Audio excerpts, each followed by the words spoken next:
lasciviousness, idolatry, witchcraft, hatred, variance, emulations, wrath, strife, seditions, heresies, envyings, murders, drunkenness, revelings, and such like. You know what it did in David and sundry others. Sin aims always at the utmost.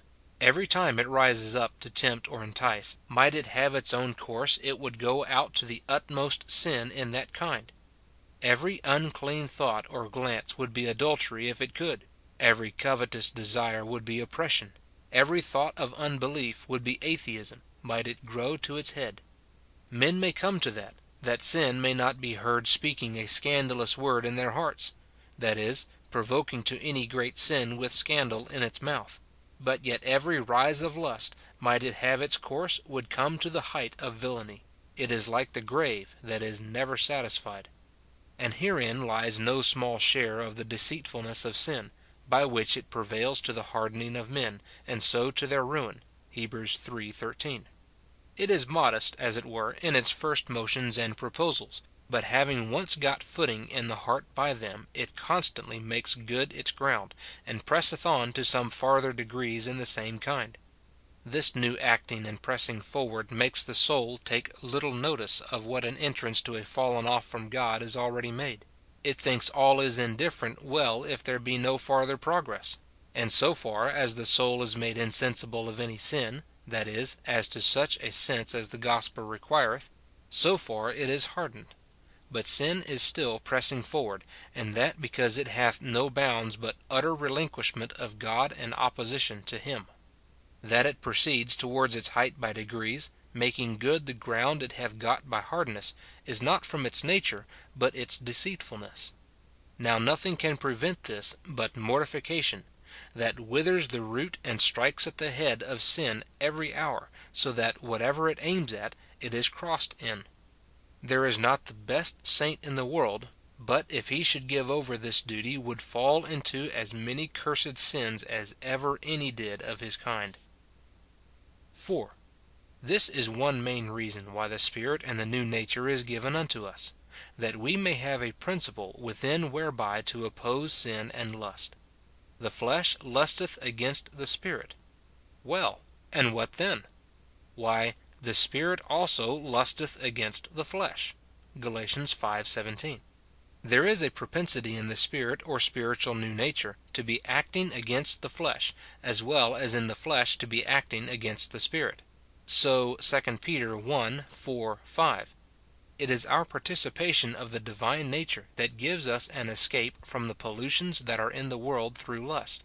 And Romans 7:23, there is a law of the mind, as well as a law of the members. Now this is, first, the most unjust and unreasonable thing in the world, when two combatants are engaged, to bind one and keep him up from doing his utmost, and to leave the other at liberty to wound him at his pleasure. And secondly, the foolishest thing in the world to bind him who fights for our eternal salvation, and to let him alone who seeks and violently attempts our everlasting ruin. The contest is for our lives and souls. Not to be daily employing the Spirit and new nature for the mortifying of sin is to neglect that excellent succour which God hath given us against our greatest enemy. If we neglect to make use of what we have received, God may justly hold his hand from giving us more. His graces, as well as his gifts, are bestowed on us to use, exercise, and trade with. Not to be daily mortifying sin is to sin against the goodness, kindness, wisdom, grace, and love of God, who hath furnished us with a principle of doing it. 5. Negligence in this duty casts the soul into a perfect contrary condition to that which the apostle affirms was his, 2 Corinthians 4:16. Though our outward man perish, yet the inward man is renewed day by day. In these the inward man perisheth, and the outward man is renewed day by day. Sin is as the house of David, and grace as the house of Saul. Exercise and success are the two main cherishers of grace in the heart. When it is suffered to lie still, it withers and decays. The things of it are ready to die, Rev. 3:12. And sin gets ground towards the hardening of the heart, Hebrews 3:13. This is that which I intend. By the omission of this duty, grace withers, lust flourisheth, and the frame of the heart grows worse and worse. And the Lord knows what desperate and fearful issues it hath had with many. Where sin, through the neglect of mortification, gets a considerable victory, it breaks the bones of the soul, Psalm 31:10, Psalm 51:8, and makes a man weak, sick, and ready to die, Psalm 38:3-5, so that he cannot look up, Psalm 40:12, Isaiah 33:24.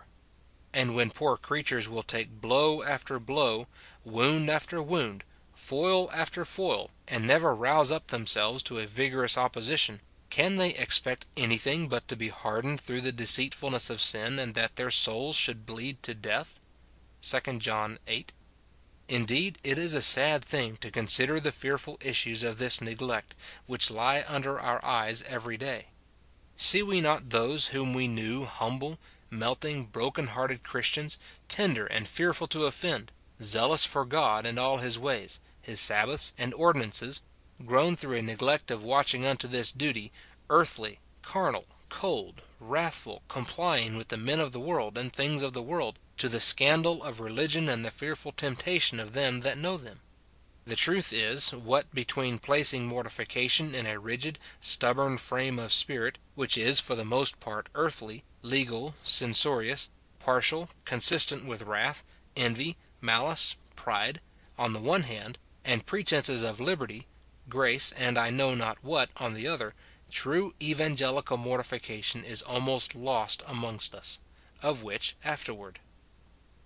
6. It is our duty to be perfecting holiness in the fear of God, 2 Corinthians 7:1, to be growing in grace every day, 1 Peter 2:2, 2 Peter 3:18, to be renewing our inward man day by day, 2 Corinthians 4:16. Now this cannot be done without the daily mortifying of sin. Sin sets its strength against every act of holiness and against every degree we grow to. Let not that man think he makes any progress in holiness who treads not on the necks of his lusts. He who doth not kill sin in his way takes no steps towards his journey's end. He who finds not opposition from it, and who sets not himself in every particular to its mortification, is at peace with it, not dying to it. This then is the first general principle of our ensuing discourse. Notwithstanding the meritorious mortification, if I may so speak, of all and every sin in the cross of Christ, notwithstanding the real foundation of universal mortification laid in our first conversion by conviction of sin, humiliation for sin, and the implantation of a new principle opposite to it and destructive of it, yet sin doth so remain, so act and work in the best of believers, whilst they live in this world, that the constant daily mortification of it is all their days incumbent on them. Before I proceed to the consideration of the next principle, I cannot but by the way complain of many professors of these days who, instead of bringing forth such great and evident fruits of mortification as are expected, scarce bear any leaves of it. There is indeed a broad light fallen upon the men of this generation, and together therewith many spiritual gifts communicated, which, with some other considerations, have wonderfully enlarged the bounds of professors and profession. Both they and it are exceedingly multiplied and increased.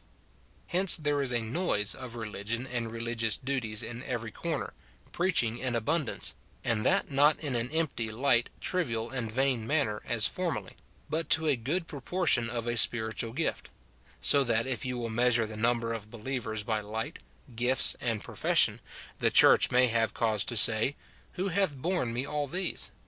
But now if you will take the measure of them by this great discriminating grace of Christians, perhaps you will find their number not so multiplied. Where almost is that professor who owes his conversion to these days of light, and so talks and professes at such a rate of spirituality as few in former days were, in any measure, acquainted with, I will not judge them, but perhaps boasting what the Lord hath done in them, that doth not give evidence of a miserably unmortified heart? If vain spending of time, idleness,